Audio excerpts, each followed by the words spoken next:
Dear Milanista. Dear Milanista, what we have to watch tonight. Mamma mia. What did they do to our Milan? What did they do to our Milan, man? What did they do to the Rossoneri from Milano, the 7 times European champions? What did they do? How to destroy club? Literally, man, you are destroying the club under every single aspect.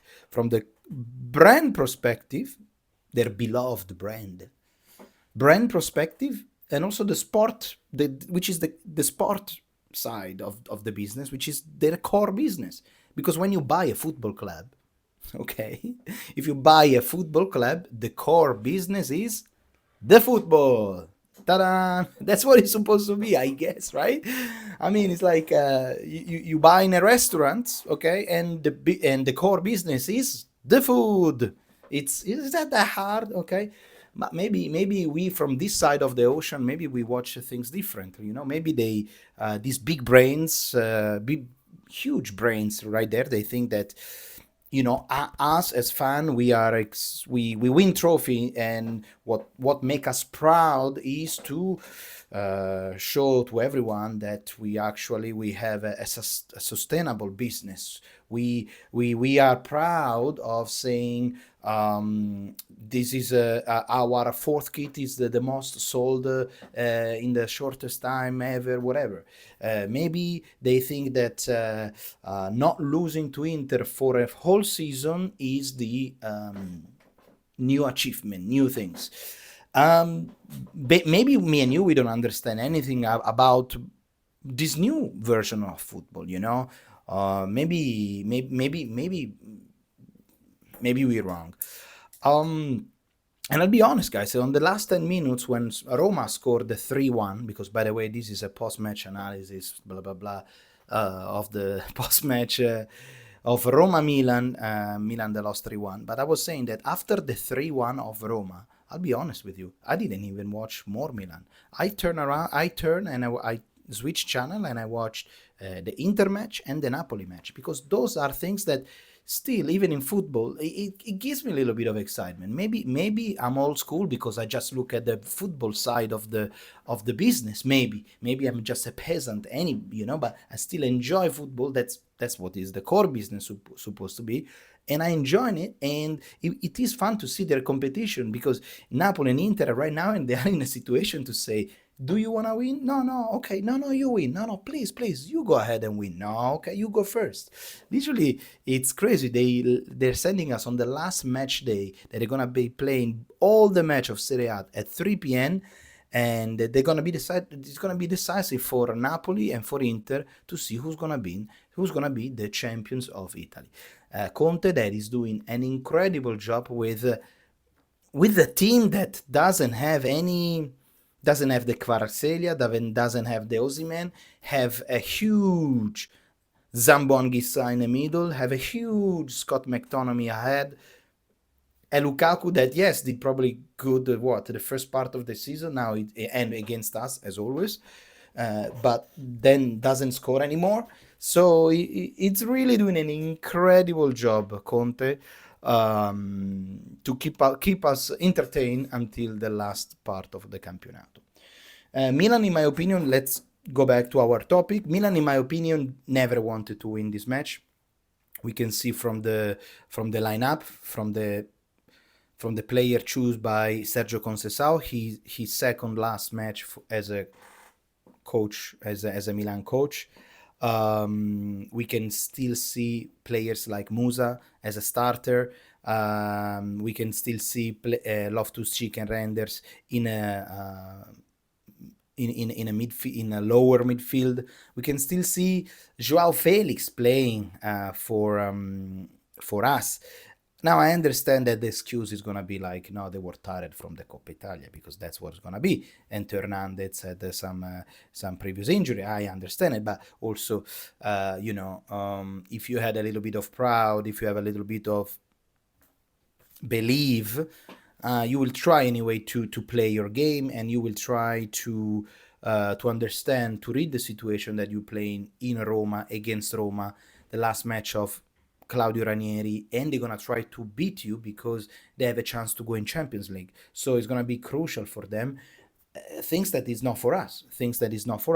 So conceding a goal after 3 minutes, it is ridiculous in my opinion, because if you concede a goal after 3 minutes, that means you don't, the whoever prepares this match, it's not there. You're like, did you talk to your defender, say careful over Mancini?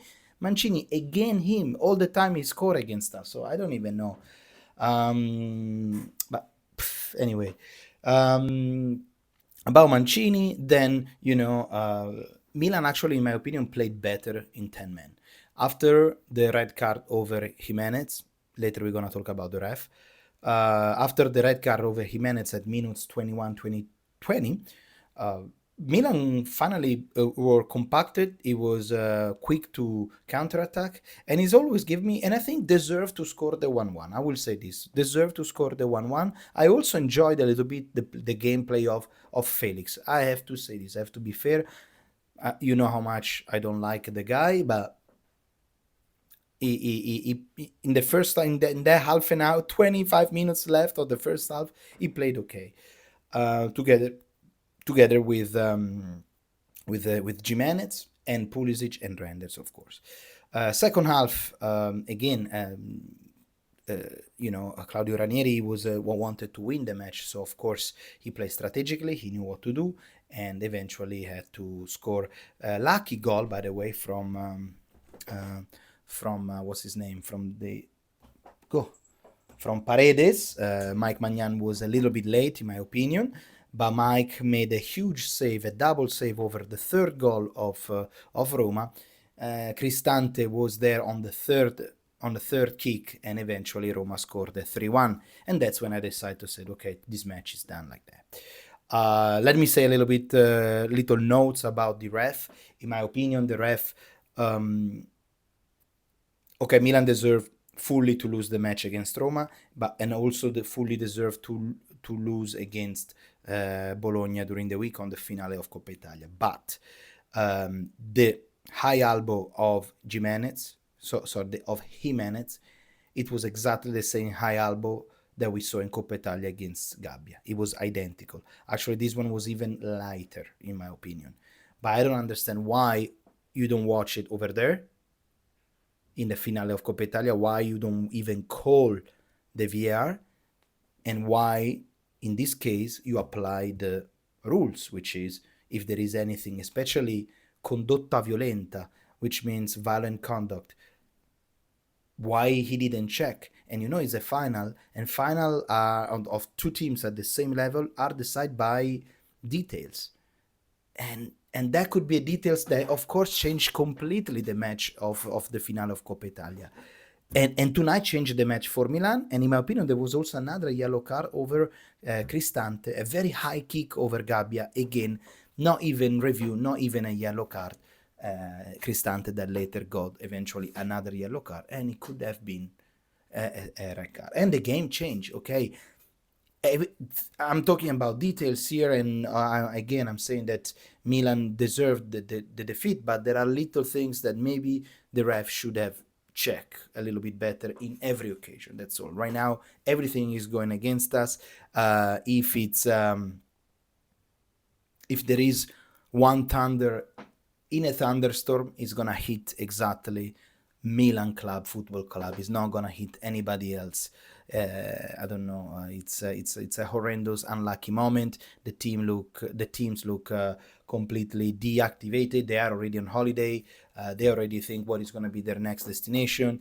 The saddest things about all this, ladies and gentlemen, and I'm gonna repeat some of the points, because I think the latest video that I made, I explain all the different problematic that Milan has, from the sport direction, the sport side, with which including the club, including the coach and the players, and I talk about the renewal of certain players and so on, and the other side, the club itself, with the management and so on. In my opinion, to make it very short, I still believe that the player, okay, the players, the quality of these players that we have, it is by name, by single player, they are very good. But also we have way more. I mean, I remember Pioli won a Scudetto without substitution on the right side, without substitution over Leao, without substitution in the midfield. Now we have a lot of players. We have a lot of deadwood, of course, but we have a lot of players. And if you analyze players by players, compare to who's on top, 20 points ahead of us, which is called Inter, which is also on the final of Champions League. Probably they're going to win the final, so they're going to be up there. The level in between these two teams, players by players, okay, is not that far. What is the difference? Of course, the difference is that Inter, it is a team. Inter has a reason to thrive to victory, has a coach with a plan. The players know what to do. The players are hungry. They are all working together towards the direction, and it's a football team. Okay, we are a group of single players that when decide to play together, we can do great things. What is happening? This is gonna be the point, in my opinion, that you are going to have to take some decisions, and the decision is going to have to be taken into the next weeks or month. Because if you're going to keep the same strategy with the same management, get yourself ready, because we're going to have years of banter area. Because what they're going to do, they're going to constantly buying and selling players, okay? And that's it. That's going to be the thing. And without the project, without the anger, without the project for victory, we're going to be right there. We are not going to be too low, because the quality of the players is going to be always saving us, but we are not going to be even achieving something. We're going to be always there, always in between the 7, the 8, the 6, always in that region right there, okay? Because it's the value of the player that you buy, okay? And because you have apparently you are stable, you have your balance sheet is correct, you don't have debts, blah blah blah, so you keep doing and you keep milking the cow like that. Numero uno. On the other side, if something change, okay, so decide to look, the overall value of the brand and of our investments, they are not going towards the right direction. So, and also because we are not happy, fans are not happy, we have to go towards a different direction, because otherwise in few years nobody else want to buy Milan, or nobody else want to, we cannot make that margin of profit, okay? So we have to reorganize everything, and we need to go back to something a little bit more strategic. And that's why, in my opinion, that could be the only smart way, that somebody start hiring and they start surrounding the people that they are in charge with people that knows about football, in order to create a system and a little bit of identity to try to win back, to win something, to go back to where we belong. That's, in my opinion, is the only thing. The biggest frustration, however, overall, is that if we're gonna keep going towards this direction, the biggest fear, in my opinion, is that nobody will pay for this. I mean, Paolo Maldini was fired at the end of a season that Milan reached the semi-final of Champions League. Why nobody else is gonna get fired after this season? Why I cannot believe that Furlani can get fired? Why I cannot believe that Moncada is gonna get fired? Why I not believe that Cardinale say everyone out, let's replace everyone? Why I cannot believe in these decisions? Because at the end of the day, if we keep doing this and it's gonna be another year like this, the problem is that we're gonna start selling our players. We're going to start having average player like we had in a banter area. And the gap in between us and the others are going to become bigger. And we will never be back where we belong. That's the reality, guys. So I'm expecting the next weeks or a month before, let's say in a month's time, I'm expecting some news. I'm expecting really some news. And I'm expecting some I want to see the heads rolling down. I want to see the heads of the responsible of this situation rolling down from Casa Milan. I want to see, because somebody had to pay. Because this time is not the preparation. This time is not the Pioli had a lot of injuries. This time is not the coach. This time is missing a project. And what is make me more nervous and makes me feel all the situation heavier than ever is looking at the others, what they are doing. That is painful, more painful than everything, because every time they achieve something, it's gonna put even more weight on us. But the problem is that we feel the weight. They on top, they don't feel the weight. They see the numbers, and that's the real problem, guys. And that's the real problem. That's why I hope that nobody's gonna go to the last match of Milan Monza. You have to give them the empty stadium. If money is the only thing that they understand, empty stadium. They're gonna be smart, because probably they're gonna sell renders, because they sold Tonali when they didn't need to sell Tonali. They sell Tonali for way less. That it was a Milanista. Render sits already in Manchester. Render sits already in Manchester. Already there.